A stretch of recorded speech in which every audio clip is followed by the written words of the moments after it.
In this video, I'm going to tell you 21 things which I wish I knew when I started on Airbnb. We'll start with number one. Number one is going to be location.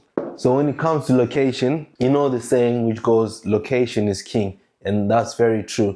You don't want your Airbnb to be located in a place which will cause trouble for you, which will let guests leave bad reviews. You want to get your Airbnb to be located in a key area where it's got key landmarks, or in an area which is strategic, a nice area, you know. You don't want to, let me put it in a simple way. You don't want your Airbnb to be in the ghetto. You don't want your Airbnb to be in a place where the guest comes out, they get stabbed or anything like that. So location is very key. So there's many people who think Airbnbs should actually be located in the city center or anything. No. It doesn't have to be always in the city center. If you've got a city center Airbnb, that's a bonus for people want to come to the city center, want to travel local in the city center. But as long as it's in a strategic location with good transport links, with good landmarks, I mean, it's very good for your Airbnb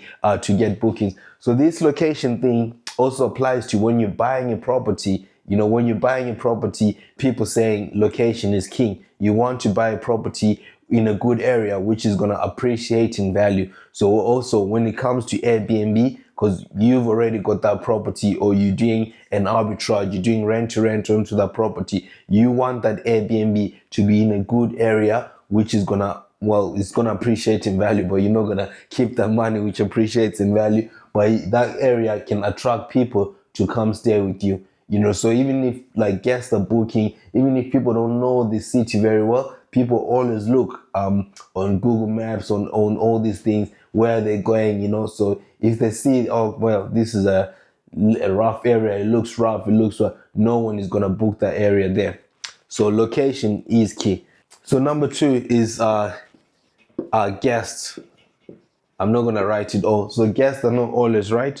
So I've had like disputes with guests, you know, like some guests are not honest people. Let me put it that way. So you have in your Airbnbs like guests which you think like, come on, what are you saying? You know, it doesn't make sense. Or you say, or guests who are dishonest, they've booked for 2 people, they've paid for 2 people, but you see 20 people coming in. So guests are not always right. So like gone are the days, like this is more like in the high street, people who work in retail, they say the customer is always right. No, BS, guests are not always right. So just be careful. But obviously, even if you're confronting a guest when they've made a mistake, you just have to be professional. So I wish I always knew this when I started on my Airbnb journey, because I was like, I had the mindset like, oh, they say in retail the customer is always right. I don't know. I don't even know where I got that from, because I've never worked in retail. But you know, they always say the customer is always right. But no, guest is not always right. So you can actually challenge the guests. If you see they've done something in your property which is not aligned with your house rules, or not aligned with what you think, what you say, you can friendly challenge the guests. I mean, don't go passive aggressive to the guests, come blazing, shouting and all that. Nah, you can put your points out, and you know what I mean. So it comes down to communication. So if you in this hospitality industry, you have to be a good communicator, because there's so many people you deal with.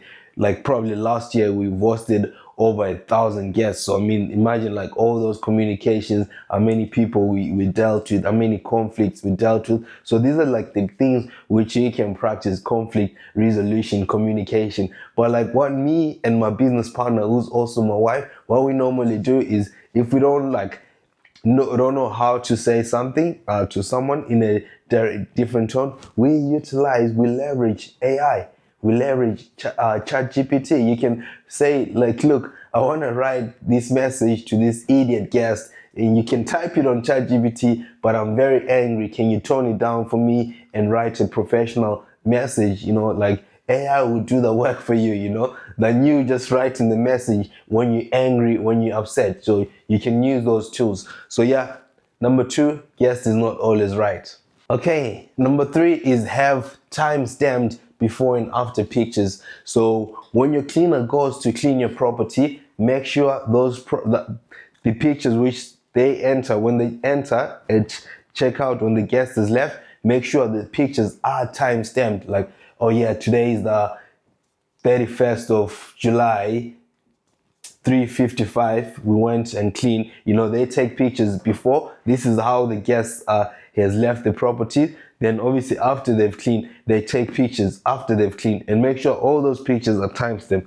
Okay, hear me out. The reason being is if the next guest comes in and breaks anything, you've got pictures of like how the property was before they entered. You've got evidence, so you can make a claim, or if you're holding their security, their deposit, you can hold on to that deposit. But sometimes it's very hard because to argue with Airbnb. Maybe let's say a guest is coming in, they've damaged something, and the guest denies it. You don't have proof. You need to tell Airbnb you've got proof. There are some things which it's hard to prove, but at the same time, like I said in point 2, some guests are not good, some guests are bad apples, they lie. So you can like maybe the pictures won't cover all the angles, they won't cover everything, but they can cover certain things which like are visible in pictures, etc. So like for example, we had a guest like we don't know for whatever reasons, like they broke all the glasses, or we just don't know. Like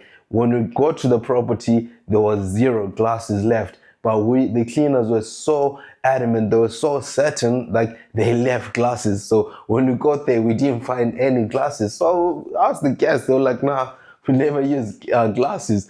But so, because obviously we didn't take before and after pictures of glasses, drinking glasses, we couldn't argue our point, even with Airbnb. So those are the things we just left it. I mean, it's £20. We went and bought new glasses, but that's only like, what, we need to take timestamps of more or less everything, but your cleaners are also there for a limited period of time. They're only there for like 2-3 hours to clean the property. Imagine like now they're recording everything, that's taking time as well, so you just want to be, it's as long as something is covered, you just be on the safe side. So that's number 3. You have timestamps on your pictures before and after a checkout. Okay, point number 4, which I wish I knew before I started an Airbnb, was systemizing my business, systemizing everything. So I started this like I thought it was a side hustle. So I didn't have systems in place, I didn't have all like the things which we've got now. So I'm giving you this tip. If you're starting off, make sure you systemize your business. So coming into systems, we use things like a channel manager, which is channel manager called Hostaway. So we use Hostaway for systems. We use dynamic pricing tool. So we've got a dynamic pricing tool. We use Google Workspace, so for Google Sheets, all that kind of stuff. So those are like the apps we use. We use WhatsApp for communication. We use technology. So in technology, we use Ring doors, all that kind of stuff. So it's like you want to, like you want technology to work for you. You want like AI to work for you. So you want to have systems, processes and everything in place, So we've got a cleaning system. So if we're hiring a new cleaner, we just send something which we've been sending to our previous cleaners. So we've got that system, we've got a guest communication system. Like if a guest books our property, there's automated messages which go, there's messages which come, oh, why in there, all these things. It's like a system, like a system runs like a well-oiled machine, so that's what you need for your business. I mean, the systemizing, it's a big module on its own. I can go on about it for an hour, but it's just a point to touch on here. You need systems in your business. But if there are other videos on YouTube, which I've done, which speak about deep dive into systems. So make sure you check them out. The next point, which is point number 5, is booking sites only care about their businesses only. So the likes of Airbnb, Booking.com, VRBO, Expedia, all these booking sites, which are also called online travel agents, they are selfish people. They only worry about their business. They only care about their businesses. So these guys here, they take 16 to 18% commission. So they take 16 to 18% commission for them to bring your business into your company. And most of them, they get paid first. So like Airbnb will get paid first. Booking.com, it will depend if you've set up systems where you collecting payment or Booking.com is collecting payment. So, but they take 16% to 18%. Why? The reason why they take this much money is because they are advertising for you. They are advertising this for you. But when push comes to push, when there's something which breaks out of the fan or something which when tits out, like these guys who only protect themselves and they'll protect you as the host last. So, I mean, for example, on Booking.com, if maybe there's a party at your property, they'll try to call the guest, and if the guest doesn't answer, then they'll it's entirely up to you. So they're not really helpful. Whereas even Airbnb, they're not really helpful. So it's like, but with Airbnb, there's air cover. They've got things which is like, if a guest has damaged your property, you can claim on air cover on Airbnb. But also this links to that point of taking timestamp pictures, because they can actually wreck your property, damage your property, but like you just have to document and prove to Airbnb like this place was like this before the guest booked and they left it like this. So these guys, these booking sites, they only worry about their commission. They make money on you. So if that 16 to 18%, they take it. Imagine how many, these guys make billions of property from 16 to 18%. They don't have to worry about anything else, but they just worry about this. So these guys are not your friends. You're just working with them, but so you also need to find a way to cut them off on this 18%. And one of the ways is you can, if people book through them on Booking.com and Airbnb, then over time, if you see this guest, it keeps coming, you can convert them into a direct booking. So you can make that guest book directly to you, and the money will come straight into your pocket, and they don't have to pay on Airbnb and Booking.com. So guys, these guys worry about themselves. So also in your business, you need to worry about yourself. Take care of your business, handle the business. So the next point number 6 is one night stays are not good. One night stays are the devil, my friend. Because one night stands, just think about it. Why would someone want to come to a place for one night? It's just a red flag. So don't ignore those red flags. So in our properties, across the portfolio, we don't take one night stays, but there is a disclaimer where we take one night stays. So first of all, the problem is with one night stays is most of the people who come for one night stays might be coming for a party, might be coming for something which like might hinder you, they might do something which will affect your property. So the only time we take one night stays is if there's an orphan booking. So let's say there's a guest who's booked the property and they've checked out on Friday morning. Friday morning they've checked out, and the next guest is checking in on Saturday. So we've got a next guest who's checking in on Saturday. So that Saturday night to Saturday morning, there is a gap in our calendar. So we call this an orphan gap. This is the only time we take one night stays. But on this night as well, the price we put here is the same price they would have paid for 2 night stays in our property. So if we're charging £100 a night, and for this night, they'll be paying £200 per night, plus the cleaning. So they'll end up paying about $350 or so a night on this orphan. So we make sure the price is high, and the people who are booking there, we vet them and we just thoroughly vet them. So we make sure they're not coming for a party or anything like that. Because you do get other people who've come for some sort of emergency. So it's not like everyone comes for a party. But when you've got a one night stay, don't relax and say just do like those extra cautions. But it's a still good money making machine. But as long as if there's an orphan gap. But don't just take one night stays. If your calendar is empty for 30 days, you just take one night stay in the middle of the month. You don't have other bookings there. No, don't do that. Don't take one night stays like that. because they will come here on this night and probably damage your property, have a party or anything like that. Like, I don't like those kind of bookings. And also, I don't like one night stays of people who book way in advance. So if you book a one night stay way in advance, it's like, that's a red flag for me.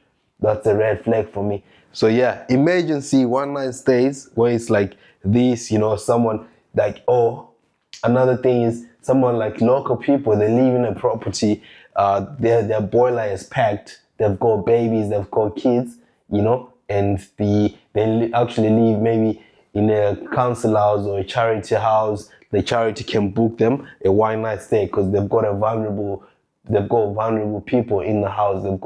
Which like they can't live in a house with no heating, like kids or elderly people who can't stay like even for one night in a place with no heating or no electricity. So this is the time where you can take one night stays. For example, in Glasgow, during that storm Ewan or Ewis or whatever, the big storm which was happening, we had a guest who ended up booking one night stay because where they were staying, they had to leave that accommodation because there was another guest coming, but like they couldn't travel because of the storm. So they ended up coming to us because when it's one night stay, we make sure we ask all those questions and we ask all those questions in detail. So one night stays are the devil. So when you're taking them, make sure you do your due diligence on the guest and be extra cautious. So I'd rather be cautious on the one night stay, be watching the ring door, because it's extra money, but that money can come at a price point as well. It can come with pain. So point number 7, my friends, is vet your guest. So vetting your guests is before they come in, before they check in, after they book. There's a series of questions you can ask them. You can take deposit from your guests. So on Airbnb,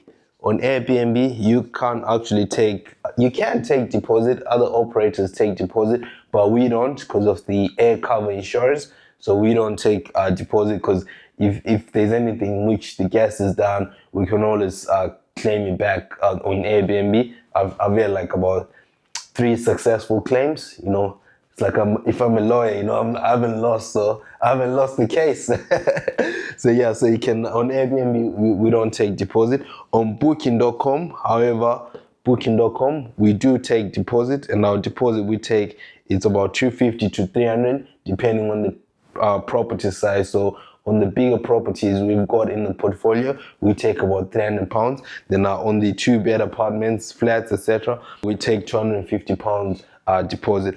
I mean, it's like anything, if you've rented a car, if you go to a car rental place, you're borrowing their car for a week or for a certain period of time. Yes, you are going to return the car, but there is deposit which you will leave no matter what. So it's either they put a hold on your credit card or you actually pay the money using your debit card, but that money is going to come back after you return the car and they've done the safety checks or the whatever checks on the car. So it's exactly like that in short-term rental, in short-term stays. Is you've come into the property, you want to stay. Yes, you've paid for staying, for the accommodation. Yes, you've paid for that, we understand, but please also pay a security deposit to make sure, it's more like an insurance policy, to make sure like, yes, you're going to leave the place as you found it, and if you leave it as you found it, you get your money back.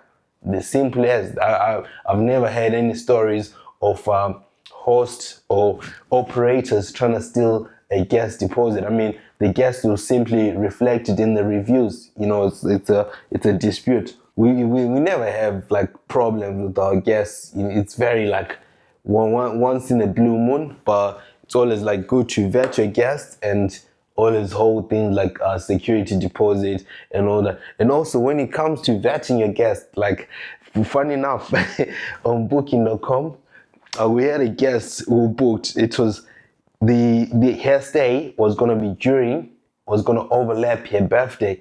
So I think like maybe let's say your birthday is on Saturday, the 18th of February, and she wanted to stay from 17th up until the 19th. So like that weekend, then we asked her like, oh, so how many people are coming? All those kind of questions. We asked for your ID. So on the ID we saw like, look, this is it. then I just call the guest up and say, look, I know it's your birthday and it's a big number as well. You're turning 21, but I live 2 minutes from the property, and I don't live 2 minutes from the property, but I just told them, look, I live 2 minutes from the property. We've got a window outside.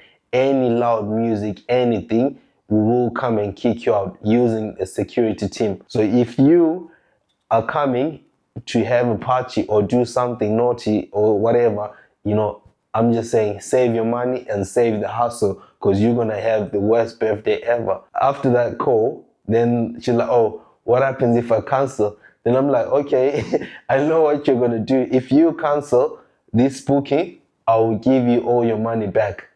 Then she canceled the booking. I gave her all your money back. So that was like, for me, it was a good thing, because I knew that problem wasn't going to be my problem. So it was going to be someone else's problem. So it's like, once you vet the guest, but if your gut instinct as well tells you something else, just tell them, look, your birthday is on the 18th. What's your intentions with the property? If you're not going to do what you not have a party or anything, maybe you're gonna party in the club or whatever, that's fine. But if you think you're gonna come and have all, like, half of the neighborhood in this property, no, it's not gonna happen. It's not gonna happen, because I'll get this. The deposit you pay will be to pay the security team kicking you guys out. And once you're kicked out, you can't come back in. So yeah, so my security team as well, yeah, it's A-list.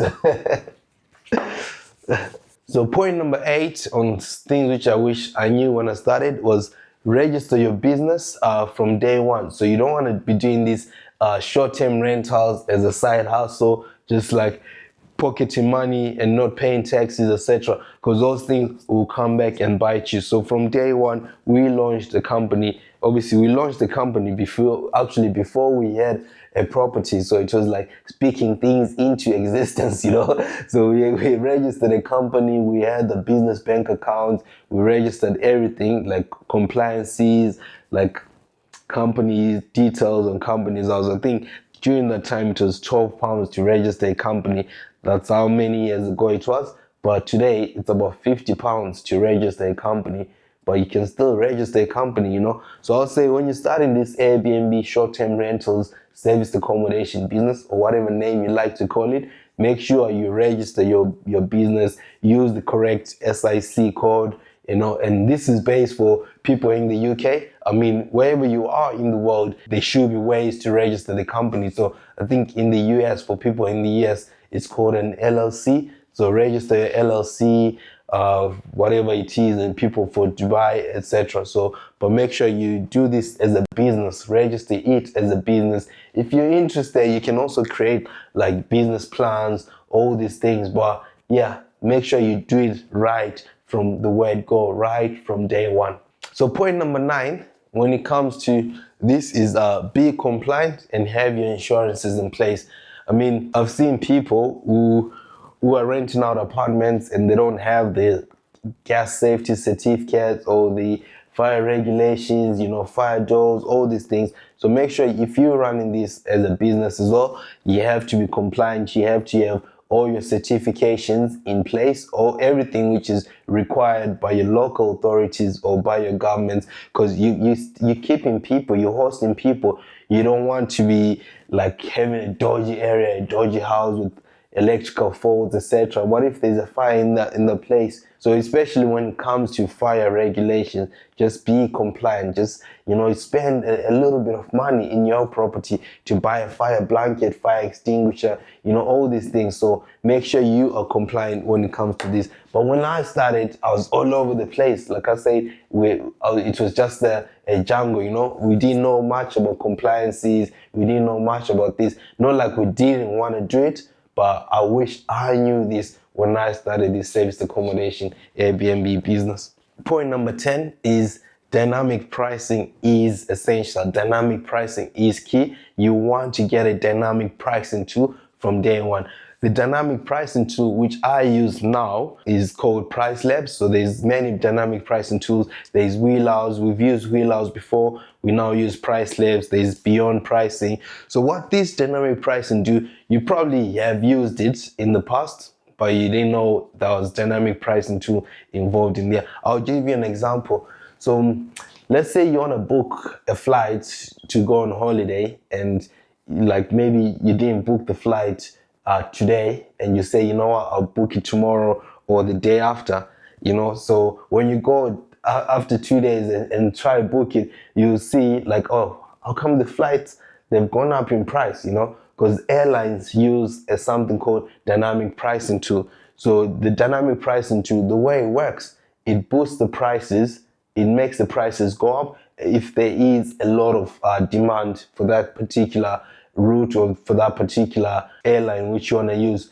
So if they see like, oh, a lot of people are booking to go to Dubai, so they'll just boost the prices, because it's called supply and demand. So that's what the dynamic pricing tool does. Probably also, if maybe during the school holiday or during religious break, Ramadan or anything like that, if they know it's about to approach Eid, things like that, they see the dynamic pricing tool, like it will pump up the prices, because a lot of people are traveling. It's Easter, a lot of people want to travel. You see the tool pumping up the prices, and maybe closer to the time. So it's like it works out the same as algorithms, all these complicated stuff. But that's the dynamic pricing tool, which is embedded in those websites. You can have the same thing in your Airbnb properties. So what the dynamic pricing tool would do in Airbnb properties, you can set it up like to say your minimum price for the property is a certain number. For argument's sake, we'll just use £100. Yeah. So you can tell the dynamic pricing tool, like if someone books I don't want anyone booking the property for below £100 a night, and the dynamic pricing tool will always stay at £100 a night. Yeah. But you've put your max pricing tool to be infinite. Yeah.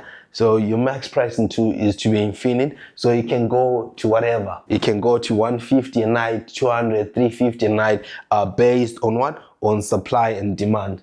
So if the demand is high of that area, if there's a lot of demand, and if there is a lot of demand, the price will go up because a lot of people want to go there. Yeah.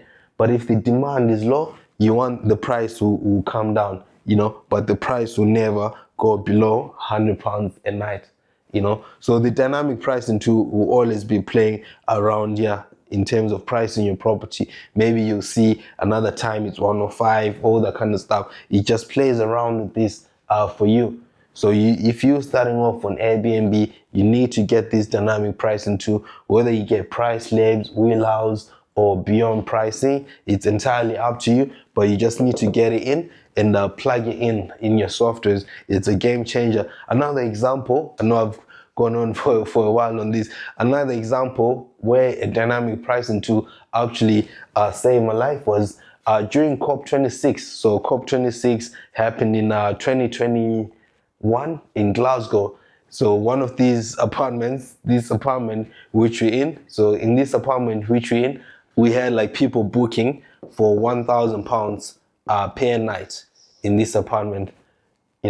Why? Because there was a lot of demand of people, and this is like governments in COP26, global leaders, all the governments are coming, all the big news chains, they're coming to discuss the climate change of the world. So Glasgow is like the fourth largest city in the UK, but we couldn't cope with the demand of people who were coming here. So like people were flying in from all over the world for COP26. So like the dynamic pricing tool ramped up the prices up until 1,000. So me and my wife, who's also my business partner, we're just at home chilling, relaxing. Then we saw a booking which came for 7 nights for 7,000.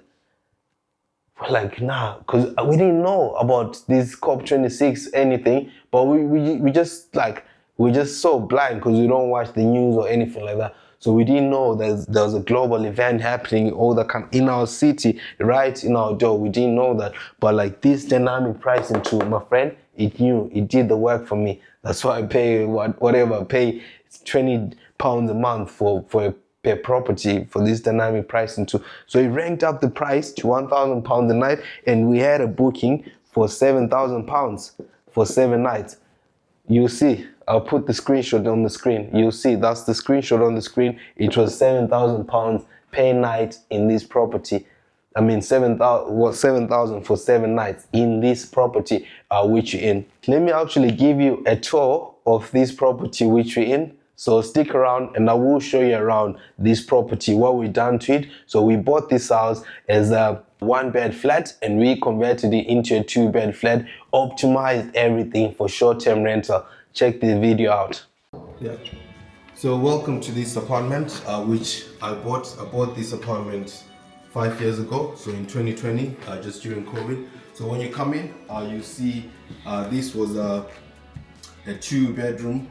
This is a 1-bedroom apartment. So this was the original kitchen, but we converted the kitchen and made it a diner and also a kitchen. So we'll show you the other room. So the other room, we made it a bedroom. So there's no lounge or anything yet. There's no extra lounge. So yeah, so people can come in, the guests can come in, relax here. And there's 2 remotes here for the TV. They can watch whatever they want, Netflix, football, YouTube. So it's all up there. And if they are cooking, so this is the cooking area. You can see this is the cooking area. It's fully equipped. It's got everything. The oven, the cooker, everything is there in the cooking area. And yeah, so in the drawers, there's everything like glasses. So it's like a fully equipped house. You've got every single thing you need. So for our service apartments, we give minimum. So we give minimum stuff to the guests as well. So there's like salt, sugar, teas, and coffees. So we just give that to the guests if they want to use, if they want to cook, they can use those things. So when you come in here as well, there's plates, pans, pots, everything you need here. So this is the what's this? This is the dining area, kitchen diner area. So I'm gonna come and show you the other room. So let's start with the bathroom. So this was the main bathroom and it still is the main bathroom. So in the main bathroom, you can see in terms of the design, my wife designed this, who's also my business partner. So we just decided to go for the white tiles and black. So, and everything like the taps are black. So for 5-year-olds, they're still intact, you know, there's everything is still intact. So what we do in the service apartment, we leave 1 hand towel for the rails. So there is 1 hand towel for the rails as well, but you just have to make sure everything is clean. And there is like toilet paper you leave for the guests. So yeah, so we leave like 3 toilet papers for the guests. So in the main bathroom, you've got everything. There's actually a shaving port as well. So you can see here that you've got a shaving port, so someone, they can shave. There's a mirror with fancy designs and yeah, extractor fan. And what another thing which we provide, which other operators don't provide, so we provide body soap and shampoo. So we've got shampoo as well to give to our guests. So these are refillables, so the cleaner fills this up. And yeah, that's it. So let's go to the bedroom. So this bedroom is the main bedroom. So it's got an ensuite as well. So this main bedroom, so previously this was, I've done a YouTube video as well. You can see this in detail. So this was a dining area, a lounge for the previous, when it was a 1-bed flat. So we converted this and made it into a bedroom. So you can see on our bedroom designs, I know hotels usually put white linen, but we do a mixture, you know. So sometimes it's like colorful bedding. You've got your 2 white towels there, you know, like, so in service accommodation, there is no rule to say everything has to be white. So the bad thing about white is if a stain is on it, you just have to throw it away. But with this colorful bedding, it's like some stains are not visible. Like, I mean, stains from, like, it could be like stains from anything, you know. So it doesn't have to be like you throw it away. You can just wash it, and as long as it's clean, super clean, for guests to use. So yeah, you've got 2 bedside lamps here, another bedside lamp there. But look at this design, look at this feature also. This was like a game changer. I think it made the room stand out. It made the room so nice. And so for this wall, the radiator is here. So yeah, that's the radiator. It's an apartment. You can see the outside of it. And so because it's limited space, yeah, so we've got these the rails, because this is optimized for short-term lets. It's not optimized for someone to stay all their life here. So for short-term lets, this is a make. You can use this to hang your clothes, your suits, everything. You can hang it there. We don't open this door because it's got a gas meter in there, so no one has got access to that. The guest doesn't need access to that. With all our bedrooms in this flat, you've got the TVs as well. You've got a TV, you can watch Netflix, YouTube, football, and whatever you want to watch, cooking channels. So because this is an ensuite room, so we've got the bathroom here as well. So I'll show you here in a second. So you come in here, you've got everything as well in the bathroom. You know, it mirrors the other one which is next door to it, but this is private to the person who's sleeping here, and it's got everything. We've got the shampoos and the bath soap here as well, and fully equipped. Everything is fully equipped for service accommodation. You just have to make your amenities, all of them, like a hotel, because you're providing more like a hotel kind of thing in a house, in an apartment. So that's the most important thing. Let me show you the other bedroom. So in this room, you can sleep 2 people because it's a king size bed, as you've seen yourself. King size bed can sleep 2 people. Now when you come in here, you'll see the other bedroom. So previously in the other bedroom, when we did this, when we did this refurb, so this was original, the original bedroom, so we didn't do anything much in terms of the rejig and the layout. We just added extra features like the feature hall, did the whole refurb, painting and decorating and flooring, all the good stuff. So previously when I did this back in 2020, there were 2 single beds here. Then another guest, you know, so we always get ideas also from guest feedback. They were like, oh, you've got enough space to put 2 double beds. We never thought about that, so we actually tried it. We put 2 double beds and there's still enough space, so one person can sleep here, or 2 people, 1 or 2 people can sleep here. So this whole apartment, if there's fully capacity, 6 people can sleep, because 2, that's like 6 people, 2 on each bed if they're sharing the beds, obviously. But if it's like contractors, they don't want to share beds because people are coming to work. 1 person on each bed. You know, so 1 person on each bed. So this apartment can sleep 3 contractors, 3 business people on each bed. So it's like 3 people as well, or 6 people if they're like friends or family and they can share beds. So we've got a desk as well, a workspace. So someone can sit here on the workspace. So like do work, you know. So even if someone comes in and they're working from home, so they can relax here, work from home.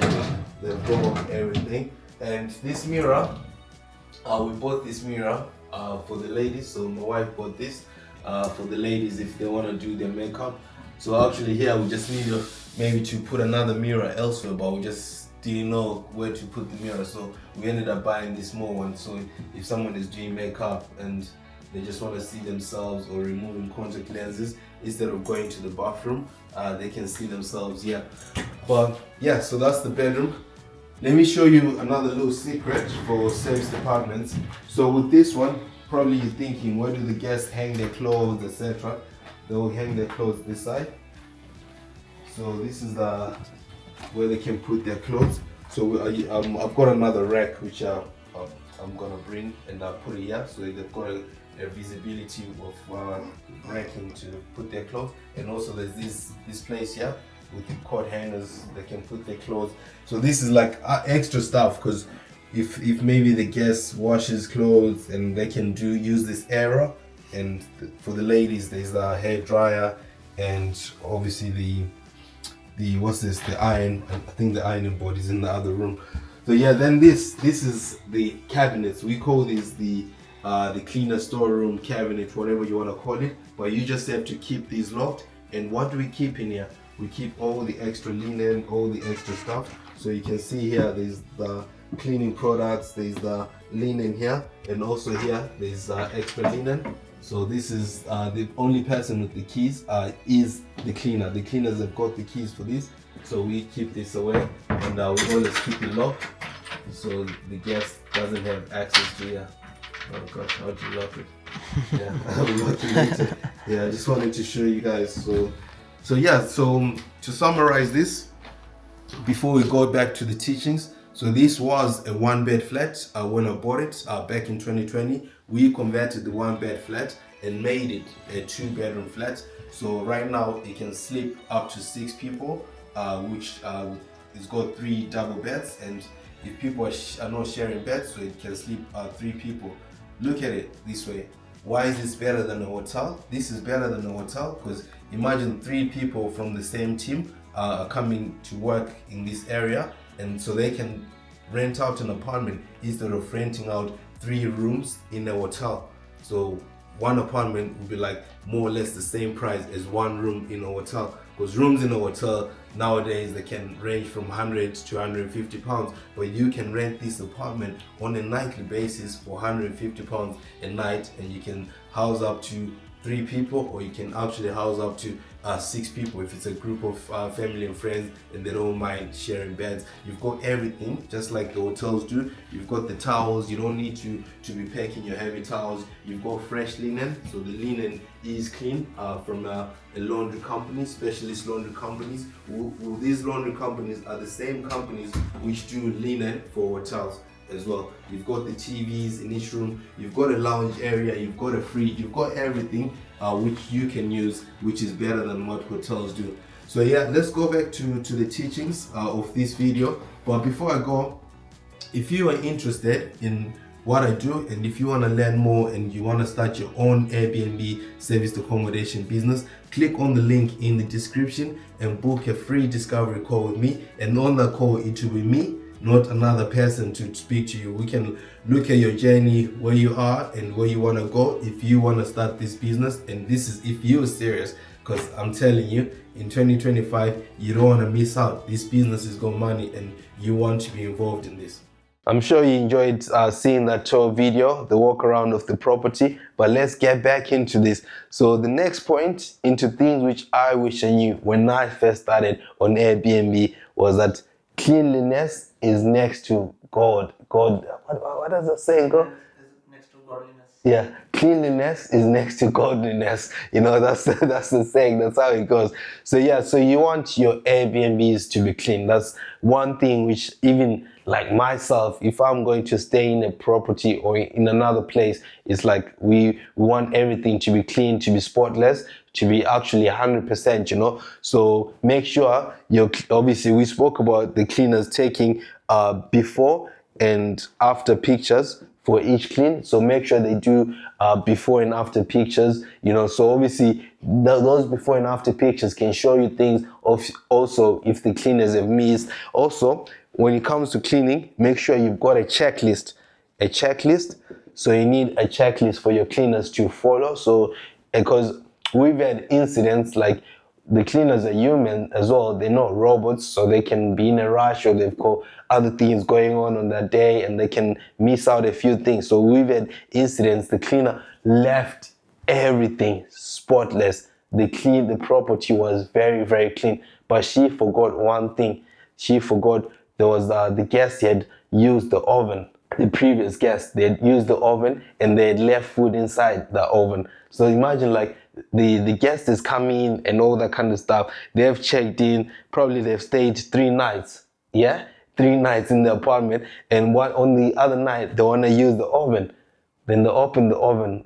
Imagine the smell which came out of there, but because the cleaner just like she forgot, you know, she's human as well. So I mean, that's why we now use these things like have a checklist, and also just remind them, tell them like, look, I know you're coming, you're busy, but look at this checklist. You can stick around the checklist behind the cleaner's cabinet to say, just check this, check that, you know. So if you're a small operator, you've got less than 5 Airbnbs at the minute or something like that, you can be messaging them, the cleaners, before they go in to say, check the checklist, something like that, you know. But obviously if you've got 100 apartments, you know, you just need to have another system to make sure all these things are clean, you know. Or you can have before and after pictures, or actually make a cleaner do videos and open everything as well. So in the video you tell them, I want to see the oven, I want to see the microwave, I want to see under the beds, all that kind of stuff. So the cleaner just does that. It can be a 1 minute video or 2 minute video to tell you. So those are like systems which you can put in place for your cleaning team to go through, for your cleaning team to have a look at and utilize those things, because those systems are there to help you out to avoid human errors. Come on, I keep saying it, we are not robots, we are humans. So sometimes things do happen. So if you've got this in place, yeah, your cleaners will be okay, will be safe. So the next point is bad reviews do happen. So it's part of the business, it's part of life. Believe it or not, this is a funny story. My first ever Airbnb review was a 1-star review. Can you believe it? It was a 1-star review, but like that could have taken me out of the game. I'm gonna try see if I still have it, and I'll put it up on the screen. So yeah, that's the review there up on the screen. It was a 1-star review, and I call this guest a guest from hell. You know, the guest from hell. Like, she manipulated us, like she did everything, but because she left a 1-star review, because she wanted the money back. You know, she wanted the money back, and not because of anything about the property. So this guest had booked, so my first ever booking, imagine, I think it was a 2-week booking. So the guest had booked to come in the area to work for 2 weeks, but for whatever reason, her workplace or her thing, what she was doing at work, the job they were coming for, finished early. So he finished early, he finished a week early. So they wanted the remaining week's money back, like a refund. But I was like, no, I'm starting off, you know, and like the way, I think it was more like communication and the way they went on about things, you know, because they asked us, like, they didn't say the whole situation first. They're like, oh, if we leave early, can you get a refund? Then obviously my obvious answer was no. So then after we say that, they wanted what? To look for things to say, oh, this property is this property is that. So next minute, we get a call from Airbnb to say, look, this guest is complaining about ABC. I'm like, wait, this guest has stayed for a week. Why are they complaining about ABC now? You know, so we just went back and forth with Airbnb. Long story short, I didn't give the guest the refund. They left, and they left a 1-star review. And that was my first ever booking. Can you just imagine how I felt? Like, the first ever booking was a booking from hell. But because we were like thick-skinned, you're like, you know what? We know ourselves. We know what products we can bring to the marketplace in this business. So we're not gonna take this this review to heart. We did try and contest it to get it removed, but we didn't. So it was fine. We just left it there. But even with this 1-star, we still managed to bounce back, and we got like started to get 5-star reviews, and you know what I mean. So you will get guests who will try to blackmail you, or you will get like things. For example, when the cleaner left food in the oven, that guest was a nice. They were nice. They understood, like, look, this must have been a human error, because the whole other house was clean. They just forgot it, you know, and they didn't leave a bad review. You know, but they could have, you know, if they wanted to, they could have left a bad review to say, because that was the truth. We left the food there, and it was like 3 days. It was now moldy and smelling, you know. So yeah, so they could have left a bad review. So bad reviews do happen. Don't forget what I said. It's humans who clean Airbnbs. It's not AI, it's not robots. So we do make mistakes. But when this happens, it's how you respond to the review, which makes you stand out in the marketplace. Because this guest from hell left a review, but we responded to the review professionally, also telling them what exactly had happened, to say this was like more like a revenge review, because we didn't want to refund the guest, and we had business reasons why we didn't want to refund the guests. The certain stay, they were not staying, you know. So they were just angry, so they left a 1-star review. But like, cause that 1-star review was within the Airbnb policies. It was mentioning things about property, blah blah blah. So it was like there was no personal attacks, so it wasn't easy to remove it. But if a guest leaves a review and they're personally attacking you, or there's things which are there in the review like blackmailing you, or things which are not true, it's so easy to remove the reviews. You just call Airbnb, just explain the situation, and they'll give you like a process to fill and all that kind of stuff, and these reviews can be removed. But when bad reviews do like happen, because you get like currents of guests, like guests who are so picky, you know, guests, like I remember one in one of our apartments in Northampton, we had a guest, like the ceilings are high, but we had a guest who said the lights are dusty, and they showed us with their hands. I'm like, so for me, it was like, how the hell do you get to that, like to touch the dust up there? How the hell do you get there? So obviously they must have climbed on stools, on the chairs, etc. But so you get guests who are like that, who are just picky with small things. So not saying yes, we should leave dust on the ceilings or anything like that. Obviously, after some time, we need to be doing deep cleans to clean those areas. So it's like what? It removes all that dust. But what I'm trying to say, the point I'm trying to say is you can get guests who dig in deep into like your property, and they find the things which they were not meant to find, and they'll leave a bad review of those small things. I mean, it's like anything. If you go to a restaurant right now, you open the ice cream machine and you look inside, you'll never want to eat the ice cream. But sometimes it's like, because they probably clean the ice cream machine once a week or once a month. You know, I used to work in a smoothie place, so we used to clean the ice cream machine, deep clean it once or twice a week. Well, once a week, you know. So maybe on day 2, it's, you know what I mean. I don't want to go deep into that and make excuses for hosts, but it's like you can find these things, you know. But as a host, don't worry if you get a bad review, because I got a bad review on my first booking.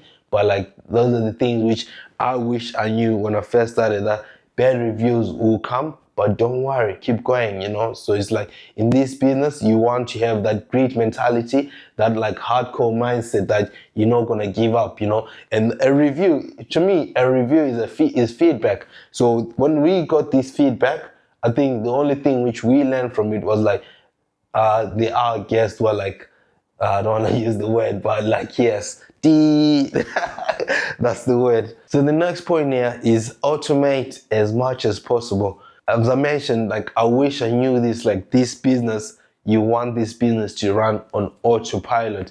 You know, you actually, you know what? You want to be working above the business. So, and this is the business, you want to be here, like the 30,000 feet, you know. But yes, you are sometimes involved in the business. You come and sometimes you can get your hands dirty, you know. I mean, I get other people who say, oh, outsource everything, outsource. Yes, trust me, you can literally outsource anything.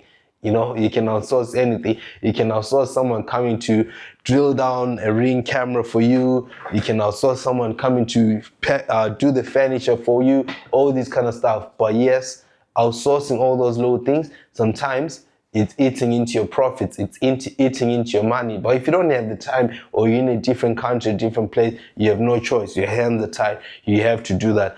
So what I mean by automate as much as possible, have all the systems in place. So have a channel manager, have a dynamic pricing tool. So those things that's like in the digital space, in the OTAs, they're like doing the work for you. So also you have like automated communications with your cleaners. So with other channel managers as well, your cleaners can see your calendar. So you've also reduced the step to always be sending your cleaners messages or emails, etc. They can see your calendars to say, the channel manager will message your cleaner automatic for you if there's a checkout, if there's a check-in, all that kind of stuff. So you can automate those things. So in your business, you just want to automate as much as possible, so you spend less time inside the business, but you spend more time focusing on scaling and growing the business, because obviously if you've got one property now, you want to be looking into number 2, number 3, number 4, and so on, and grow like that.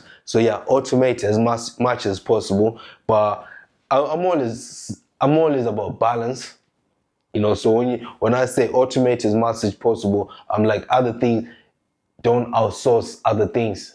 Do you understand? I don't know if you understand that point. It's like, if it's digital and you've got software, there's less human there, maybe the software is cheap, 100%, go for it. But other things, it's like, yeah, mate, listen, if you have to drill a picture on the wall, just you just do it yourself, because you're gonna save 50 quid. Because if you call a handyman to come sort that out for you, they're charging you money.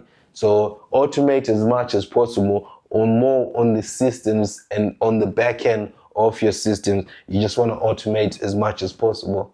So the next point here is neighbors matter. Neighbors do really matter, because if you're running your service department in a house, so you've got, maybe it's a mid-terrace house, you've got neighbors on the right-hand side and neighbors on the left-hand side. You just want to tell your neighbors what you do, explain to them the business model, etc., and just ask for like things which they might be worried about and which you can mitigate as well. So just speak to the neighbors. Look, like, I'm running Airbnb service accommodation business. My target clients are people, contractors. So it's like guys who are coming for work, during the day they're not here, they come to sleep and all that kind of stuff. And obviously in our house rules, we've got like noise policy, which is in line with the council noise rules, etc., that you don't make noise from 10 a.m. to 8 a.m., all that kind of stuff. But I mean, it's like, you are our neighbors, so we just want like everything to be okay for you. So is there anything which you might be worried about, or do you want to see how it goes? And if there's anything you're worried about, give me a call. My name is Tabo. Give me a call on this number. So build relationships with neighbors and tell them what you do. And also, like, I've got a neighbor in one of the houses in Glasgow. She's my friend. So even if I've got Ring door cameras, but sometimes if I go to the properties to do checks, she would tell me like, oh yeah, nah, everything is good. So she's like my third camera. She would tell me like, oh, one time she messaged me and said, oh, there's about 20 cars which pulled up in your property. I'm like, 20 cars? I panicked. Then obviously, then I messaged the guest. I'm like, wait, the neighbors are saying there's 20 cars. It's like, oh yeah, but then obviously when I understood the message, these guys were, I think they were traveling, whatever, car rallies, etc. So like they were gonna come and they were going to different apartments, different places. So they were like, no, not everyone is staying here. So I think because the guy was the main guy, so like other cars were following. I was like, wow. So I mean, so having those kind of neighbors to tell, like, listen, tell me if there's something which is a red flag. I'm not saying always be on the lookout, but just like anything in the neighborhood, if there's something which is out of sync, people call the police, or people call what, if you see like a random person in the neighborhood who's walking up and down and suspicious, you tell me, like what they say in the rail, whatever, in trains, say it, sorted. So yeah, if you see those kind of things, tell me. So I've got a good relationship with the neighbors now, but before, when I started, like, I'm like, nah, man, like, they're not my friends, like, why should I tell them anything? Why should I tell, like, the next door neighbor? It's not their business what I'm doing, I'm compliant with the council, everything, but I was ignoring the neighbors. But I mean, like, yeah, right now I work with the neighbors. So this is a tip for you. If you're actually starting off in this business, neighbors do matter. So work with them, tell them what you're trying to do. And yeah, other ones, like we spoke about, other people are not good people anyway. So other ones were like, nah, you shouldn't be doing this. And like, look, man, I just told you out of courtesy, this is what I'm doing in this property. But I am allowed, there's no rules I'm breaking. But anyway, if you're 100% with me, this is my number. If there's any problems, just give me a call, or anything like that. But other neighbors will tell you like, look, that's not my business. You take care of your property. I've had a neighbor will say that in one of the properties we're managing, like the guy was just rude, it's like, nah, I'm not gonna tell you anything, mate. Like, it's not my business. You take it. I was like, okay, cool, your mates. But the property was good. There was no problems or anything, So even when I used to drive to the property to check it out, I just nod to him and say hi. The guy would ignore me, so I just took him like he's a C guy, the word dee. So yeah, so neighbors do matter. Just bring them on board. I'm not saying be friends with them, go inside your neighbor's house and drink tea or coffee in their dirty cups. No, I'm not saying that, but just bring them on board so they buy into what you're trying to do and what you're doing as well. Because they can be your third cameras, they can be your third eyes to people who are just keeping a lookout, I had my friend, my friend who's also a big operator in Coventry, like the neighbor is the one who busted these guests. Like there's a guest who had booked for a long period of time, and the neighbor was like, look, I know you've got a guest, but there's something dodgy about this guy, There is a smell coming from the house, The neighbors were acting like a detective, like to say there's a smell coming, we can hear the smell. Like these guys, when they go out, they're carrying bags, but those bags have got a smell. Because I was out walking the dog, but then we asked the neighbor, like my friend asked the neighbor, what kind of smell is this? Like,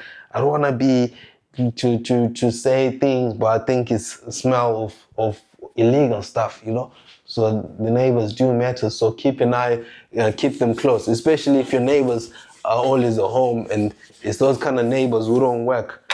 They can be an advantage and a disadvantage to your property business. So yeah, just keep an eye on the neighbors and bring them on board and stay with them. Point number 15, when it comes to amenities. So amenities can actually make or break your business, your property business. So it just depends, like what types of guest profile you attracting. So what I mean by this, are you attracting people coming into the area to do work? Are you attracting people coming into the area for leisure, for holiday, etc.? So you just want to have the right amenities for your properties, So I mean, if you're attracting people coming in to do like for leisure, yes, you can have the hot tubs and all that kind of stuff. So you just have to check your location, check your competitors, what kind of amenities do they have, So I mean, when we first started, we just wanted everything high end, everything top notch, So we even like in accommodations which didn't need like a coffee machine, we wanted to put a coffee machine there. But like with those accommodations, no one cared about coffee machines, etc. I mean, like I see people who are putting like air fryers in like accommodations which are like, I'm like, nah, this accommodation, it doesn't match with an air fryer. It doesn't work, So it's like you just want to like your amenities to be balanced. You don't want to just put things for the sake of putting, just because you saw someone on Facebook, you saw someone on YouTube, they've got a hot tub in their property, you want to put a hot tub. But I mean, like your property is attracting people coming for work. No one needs a hot tub. So make sure you've got the right amenities for your property. And I mean, also the good thing about running this business, you can get feedback from guests. They'll be like, oh, they can tell you privately to say, oh, we think your property is missing XYZ. So yeah, so when it comes to amenities do matter. It's very important to get the correct amenities. Number 16, emergency plans are very crucial when it comes to things which I knew when I first started in this Airbnb business.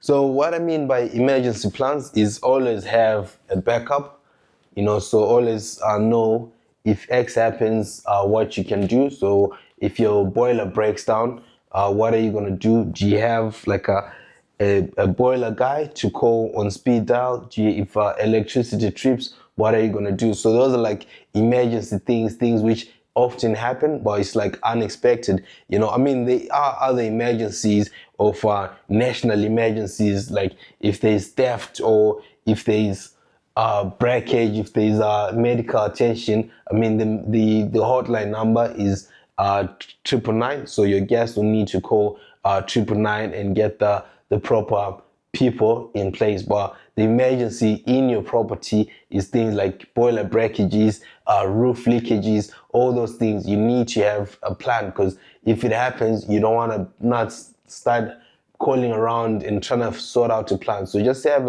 a boiler guy. We've got a boiler guy in Glasgow and in the Midlands, in Birmingham and Coventry. So like I can call those guys to say, look, this is the business. They know the business which I run. I've got a relationship with them.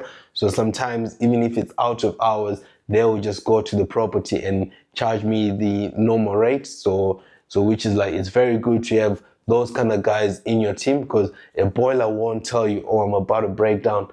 You know, it breaks down at 10 p.m. The gas doesn't have heating. You know, what are you going to do? So you just need to have those backups, those emergency points, emergency plans. So yeah, emergency plans are very crucial. Have the backup with you. So point number 18 on things which I wish I knew when I first started on an Airbnb, regulations. So regulations are very important, and regulations can change overnight. When I started, there was no license requirements in Scotland. So right now, there are license requirements in Scotland. So those things, like, actually, it took a lot of people out of business. So other people didn't get the licenses and they stopped operating. So regulations are very important. You just have to be on top of regulations, whatever you're operating, and just read far ahead. Like sometimes they can be, the councils or the governments can be speaking about a certain things, etc. So I think the hot one right now for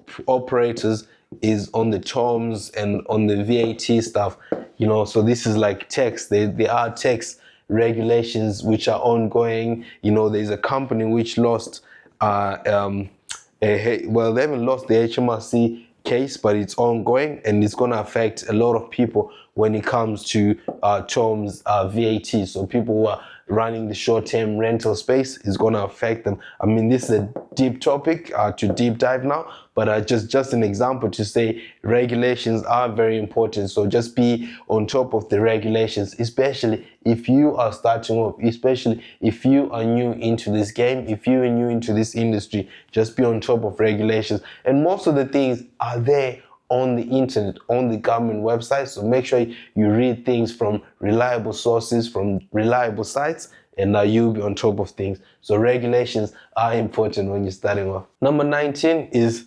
reviews are your currency. So what I mean by this is, like, you need to get reviews, because reviews tell the next guest what to expect on the property, in the property, etc. So if you're getting like bad reviews all the time, you know, so we spoke about getting bad reviews as well, which sometimes happen. But if it's like continuously bad reviews, you're telling the guests, the next people, you can't manage this, you can't do this business, you know. So reviews are your currency. So it's like feedback to the next guest. I mean, just think about it yourself. Do you ever leave reviews when you've gone to the place and you just, once you've checked out, that's you out, you've gone, like, life happens, you mind your own business. So it does happen like that, you know. I am guilty of that. Whenever I leave a place, I'm out. You know, I forget to leave reviews, but I'm in this business and I'm expecting people to leave reviews. But I'm in the mindset, like, people do forget. When people leave something, life happens. So I always ask reviews. I always ask for feedback from the guests. Like, look, you stayed in our apartment. May you please give me feedback, what you improve or anything. Was everything okay for you? You know, give us a review publicly, online, etc. And like, tell us what you enjoyed about the place. You can ask all those things. But obviously, when you ask for these things, you gotta be polite as well and ask for these things, because reviews are your currency. Like, guests who leave like good reviews, if you ask nicely, and obviously if your place reflected what they expected. So just ask for reviews, and reviews go a long way for future bookers, for future guests to see what the property looks like. That's it. Make sure you ask for reviews and get 5-star reviews. So the next one is number 20. So number 20 is photos sell your property. So what I mean by this is, when a guest is looking to book, the only thing they'll see are pictures, your description, and all that kind of stuff.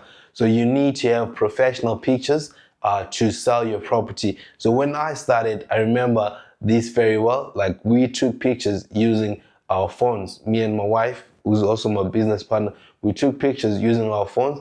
But yes, the property was getting booked. But later on, when we got educated, when we got a mentor into this business, we started using professional photographers, and there was a big difference from a listing with the way we took the pictures with our phone and from like professional pictures. I mean, it was still the same property, but you could see the one which was taken by a professional photographer stood out. It was standing out, and it made it very clear to the guest, to someone who's booking, what's there, what they can expect, all these things. So like, I'm telling you, photos sell your property. So you need to have good quality pictures taken by a professional, somebody with a professional camera, not a phone camera. Yes, you can look at videos, YouTube videos on how to take pictures with your iPhone, etc. Number one, you're wasting time doing that. Just hire someone to come and take pictures, edit them nicely, and put them on your listings on Airbnb, booking.com, and on your direct website. So yeah, photos sell your property. Make sure you use a professional somebody. So number 21 is set clear house rules. So this is the last point, and these are the things which I wish I knew when I started on this Airbnb business. Setting clear house rules is an advantage, because you've actually set expectations. You've laid the ground, the foundation for the guests to say, look, if you don't want to follow these house rules, don't book my property. I'm saying no smoke in the property, no parties in the property, no pets allowed, no all these things. You can set the house rules from the onset. And if a guest breaks those house rules, you've got the right to ask them to leave or give them a warning. You can report them on Airbnb, booking.com, all this kind of stuff. But if maybe someone smokes in your property, you can actually charge them for extra cleaning, all these things. So set house rules, and if they're broken, you can actually go to the guest and deal with them. I know, guys, this was a long video, and we went through all the 21 things which I wish I knew when I first started on Airbnb.